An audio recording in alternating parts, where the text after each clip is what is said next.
último bloco e eu estou aqui com o Lucas Alves, que durante todo o programa esteve fazendo um trabalho muito legal aqui. E agora chegou a hora de vermos o que ele fez e entender o que é esse trabalho super bacana chamado facilitação gráfica. Boa noite, Lucas. Boa noite, obrigado pela oportunidade, Adriana. Obrigada a você por ter vindo aqui, ter feito esse trabalho super bacana. Eu estou animadíssima com isso aqui. Bom, antes da gente começar a falar sobre o trabalho que você fez aqui hoje ao vivo, vamos explicar para quem está em casa o que é esse termo, facilitação gráfica. Sim, o termo facilitação gráfica, ele é um termo até difícil, as pessoas às vezes esquecem de falar, porque é um termo que ele não é muito comum, né? Muita gente usa, às vezes, colheita gráfica, registro gráfico, porque ele é um registro de uma troca de conhecimento. Independente de qual seja a troca de conhecimento, o profissional que faz a facilitação gráfica, ele está ali disponível para coletar aquelas informações e transformar aquelas informações de um jeito que fique mais inteligível para o público, através de recursos visuais, e que também fique mais fácil do público memorizar essas informações. Em que situações que isso é usado? Por exemplo, é usado muito mais no ambiente corporativo, ou até, não sei, talvez para ensinar crianças? Onde que isso se aplica? A facilitação gráfica, ela deriva de uma teoria de pensamento visual. E o pensamento visual ele pode ser aplicado em qualquer área. A facilitação gráfica, esse recurso, ele é muito utilizado em eventos corporativos, reuniões, workshops, palestras, vários tipos de eventos em que haja troca de conhecimento. Mas o pensamento visual aplicado, ele pode ser utilizado muitas vezes para alguém que vai estudar para um concurso, para uma prova. Muita gente faz isso, cria cadernos que ela desenha, cria um mapa mental ou mesmo um esquema visual da informação para que ela consiga memorizar aquilo de uma forma diferente. Mas profissionalmente, a atuação do facilitador gráfico é principalmente em ambientes corporativos. Aqui, pelo que eu pude entender, e depois eu vou te pedir para me falar de cada um aqui dos três aqui, a gente representa os 3 blocos que nós tivemos hoje, antes de agora, que foi sobre o tártaro animal, imóveis tombados e dependência química. E basicamente o que eu vi aqui é um resumo das coisas mais importantes que foram faladas de uma forma quase linear, porém não linear. Assim, algumas coisas são lineares, outras não. Mas que, assim, é engraçado, você resumiu aqui um bloco inteiro. Sim. É fantástico, eu adorei o seu trabalho. Me conta bom. aqui, então, um pouquinho, como é que foi o seu processo? Então, isso que você falou do processo linear, ele é muito interessante, porque as nossas conversas, em geral, elas não são lineares, né? Isso. E a entrevista em si, ela não é linear. Então, o que a gente faz é tentar colocar de uma forma mais lógica possível, e isso é o reflexo do que foi conversado. Então, muitas vezes, se uma conversa ela é muito bagunçada e complexa, o painel vai ser também bagunçado e complexo. Mas é interessante porque, muitas vezes, a pessoa, quando vê, ela percebe que o pensamento é complexo e consegue reestruturar. Mas a lógica Deixa eu ver se eu fui muito complexa. Não, achei até que tá bonitinho aqui. Tá. Foi bem didática. As 3 entrevistas foram bem didáticas e isso facilita o processo de facilitação gráfica. Né? Como é que a sua formação é psicologia? Isso, minha formação é psicologia. Isso te ajuda? Ajuda. De que forma? Bom, psicólogo, inclusive eu quero deixar aí parabéns para os psicólogos, que hoje é dia do psicólogo. Jura? Parabéns a todos colegas, os psicólogos, então, 27. gente. Todos os psicólogos aí em casa, parabéns. Eles fazem um trabalho muito bacana com a gente, né? Sim.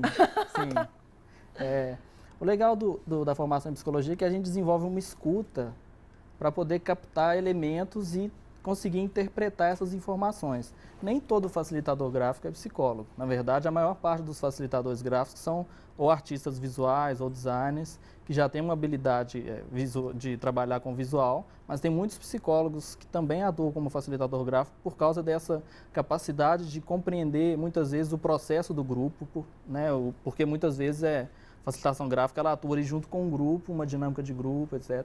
Então, o psicólogo tem essa habilidade de escutar e de transformar a informação, complementando com as habilidades também de conseguir organizar essa informação de um jeito visual. Então, da mesma forma que nem todo psicólogo pode ser facilitador gráfico e nem todo artista visual também pode ser facilitador gráfico, porque é uma soma de habilidades que constrói essa identidade profissional.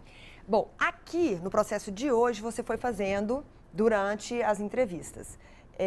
Na questão corporativa, você geralmente já faz isso antes? E aí apresenta durante a apresentação ou não? É sempre assim? É sempre assim. É sempre assim. Sempre assim. Ou seja, a pessoa vê o resultado final. Na verdade, a pessoa, na maior parte das vezes, principalmente em reuniões, ela vê o processo. Então, muitas vezes, o facilitador gráfico, ele está ali como um auxiliar para que a pessoa consiga compreender o processo durante a conversa. Então, muitas vezes, a gente cria um painel, é aquilo que eu te falei, às vezes a conversa está tão bagunçada que a pessoa consegue perceber isso no painel e fala, não estou entendendo o que está aqui. E aí a gente começa um painel novo e começa uma conversa nova. Porque aqui parece muito com a lógica de quando a gente vai montar apresentações, por exemplo, de PowerPoint e tudo, que uma boa apresentação, teoricamente, ela tem que ser resumida, ela tem que ter pouco texto e algumas imagens para representar.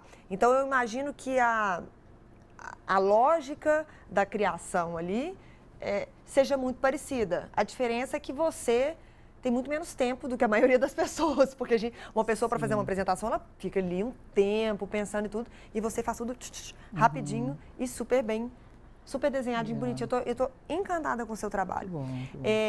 Isso também pode ser utilizado, você de certa forma respondeu essa pergunta, mas eu queria aprofundar nessa questão voltada para o ensino de crianças ou de jovens, porque eu acho que é uma coisa que chama a atenção.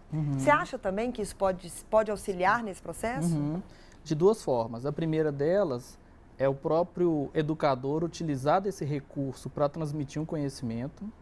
E uma segunda é ensinar as crianças e os jovens a desenvolverem essa habilidade para que elas possam, com o decorrer do tempo, aprender de um jeito diferente, porque a gente normalmente é treinado a escrever nas pautas do caderno, né? Seguindo aquela lógica da escrita. Em geral, quase tudo que o professor vai falando. Exatamente, não tem aquela capacidade de filtrar, interpretar a informação, porque isso basicamente, se a gente tirar a parte visual, é uma habilidade de interpretar a informação e pegar os pontos-chave. E a gente normalmente não faz isso, né? A gente não é ensinado a interpretar a informação e conseguir criar uma sequência lógica de raciocínio, né? Mas em termos de decorar.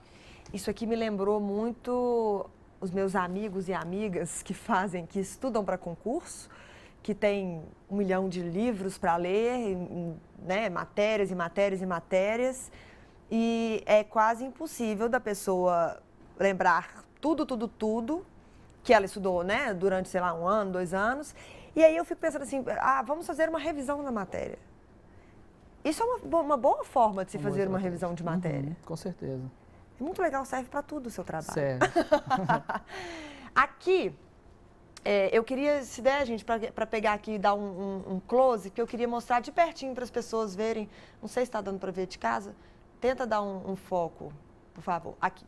Então, gente, eu vou exemplificar aqui com o do tártaro animal, se você me permite. Então, aqui nós falamos, olha que desenho do hálito, aqui tem o mau cheiro, perda de dentes, menos 2 anos, né, em média, no tempo de vida, escova e pasta de dentes específicas, como evitar, aí tem aqui as rações, escovar 2 vezes por semana, aí tem a questão da bonificação, né, de como a gente falar, quando começar 4 meses, como solucionar limpeza no veterinário. Para você ver que ele conseguiu resumir de uma forma sintética o mais importante que nós falamos. Sim. As pessoas... existe curso para isso? Então, não existe um curso tradicional para facilitação gráfica, porque é uma profissão que é muito nova no Brasil. Você devia dar esse curso, hein? Exatamente, a gente dá esse curso. Então, normalmente, vocês dão esse curso? A formação para facilitador gráfico, ela é muitas vezes dada pelas empresas que oferecem o serviço de facilitação gráfica. E, por exemplo, aqui em Minas Gerais, eu sou a única pessoa que faz a facilitação gráfica. Normalmente, as empresas, quando contratam, elas trazem de fora. Então, a maior parte dos cursos ou estão em São Paulo, ou são os cursos que a gente faz. E aí, pelo menos, no nosso foco não é nem ensinar a pessoa a ser um profissional de facilitação gráfica. É ensinar a pessoa a pensar visualmente, para que ela consiga solucionar os seus próprios problemas, principalmente em termos de organização de ideias e e conteúdos de um jeito visual. Então, independente se é um gerente de marketing, por exemplo, de uma empresa, ou um gestor de RH, ou alguém que trabalha na área de comunicação, ou mesmo um aluno que está estudando para um concurso, ele vai adquirir habilidades para conseguir estruturar suas ideias. Ele não precisa ser um facilitador gráfico, não é essa a função nossa. Né? Lucas, muito obrigada pela sua presença. Eu vou repetir que eu adorei seu trabalho, achei fantástico. E adorei ter você aqui fazendo desenho do nosso programa hoje. Também gostei muito. Posso guardar isso para mim? Fica de presente. Adorei. Muito obrigada. Eu deixo aqui um espaço para você deixar seus contatos para quem está em casa, às vezes quer, né, fazer o curso ou, enfim, entrar em contato com você para saber mais a respeito da facilitação gráfica. Sim. Bom, os nossos contatos são, nossa empresa se chama Ideia Clara, né? Então os contatos são sempre, as redes sociais são todas Ideia Clara, facebook.com/Ideia Clara, Instagram/Ideia Clara, YouTube.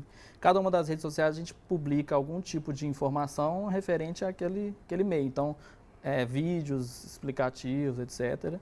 E o meu e-mail é lucas@ideiaclara. Podem ficar à vontade para mandar e-mails e contatos, etc. Porque a gente sempre produz materiais gratuitos também para poder educar o público no geral nessa área. Então, fiquem à vontade, será um prazer entender. Que bom. Muito obrigada pela sua presença novamente. Depois vou tirar uma foto disso aqui, vou postar na minha rede social também. Que bom. Para você que está em casa, muito obrigada pela companhia. Estamos aqui assim no meiozinho, finalzinho da semana, mas eu ainda te espero amanhã aqui comigo, ok? Um beijo e até amanhã.